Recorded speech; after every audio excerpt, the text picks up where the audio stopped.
नाशिकच्या पंचवटीत jogging track असलेल्या Shrikrishna garden समोर साकारलाय 7 मजली देवीदास हाईट प्रकल्प। मग येताय ना आजच आपला फ्लॅट बुक करायला देवीदास हाईट्स मध्ये। आमचा मोबाईल क्रमांक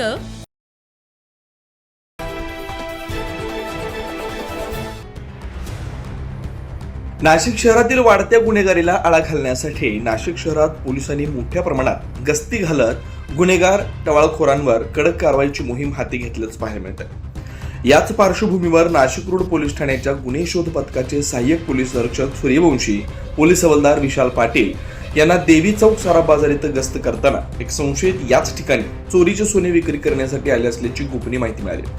मिळालेल्या गोपनीय माहितीच्या आधारे पोलिसांनी त्यास ताब्यात घेतलं। सचिन सहजराव असं राहणार पुणे असं पोलिसांनी ताब्यात घेतलेल्या संशयिताचं नाव आहे। त्याची कसून चौकशी केली असता त्याच्यावर पुण्यातील वाकड आणि पिंपरी चिंचवड पोलीस ठाण्यात घरफोडीचे गुन्हे दाखल असल्याचं समोर आलंय। चौकशी दरम्यान त्याच्याकडून तब्बल 23 तोळ्यांचं सोनं, 1 तोळ्याची लगड असा एकूण 35 लाख रुपयांचा मुद्देमाल हस्तगत केलाय। पुढील कारवाईसाठी त्यास नाशिक रोड पोलीस ठाण्यात दाखल केलाय। घटनेचा पुढील तपास पोलीस हवालदार सागर अडमे करतात। सदरची कारवाई परिमंडळ 2 चे पोलीस उपायुक्त किशोर काळे, सहाय्यक पोलीस आयुक्त डॉक्टर सचिन बारी यांच्या मार्गदर्शनाखाली नाशिक रोड पोलीस ठाण्याचे वरिष्ठ पोलीस निरीक्षक जितेंद्र सपकाळे, पोलीस निरीक्षक पडेसाब, नाईकवाडे, पोलीस हवालदार महेंद्र जाधव यांच्या पथकाने केले।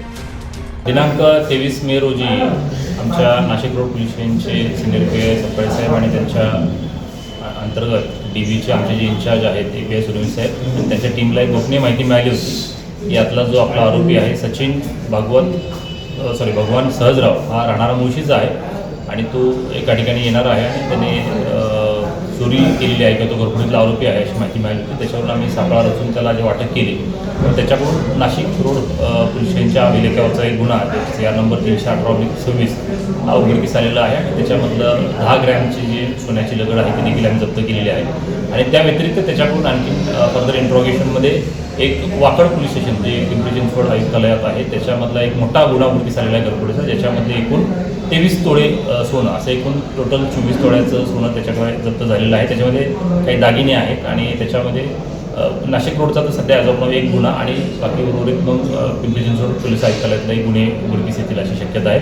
तर या कामगिरीबद्दल पुण्यातला 24 तोळे वजनाची सोन्याचे दागिने आहेत आणि त्याची एकूण किंमत 35 लाख रुपये आहे। अशी एक चांगली कामगिरी आमच्या नाशिक पोलीस स्टेशनच्या DBनं केलेली आहे। त्याच्याबद्दल मी आमच्या DBचे API सुरवीर साहेब आणि त्यांची सर्व टीम यांचं देखील त्या ठिकाणी आभार मानतो। 9 न्यूज महाराष्ट्रासाठी प्रतिनिधी प्रवीण कुलथे, नाशिक रोड।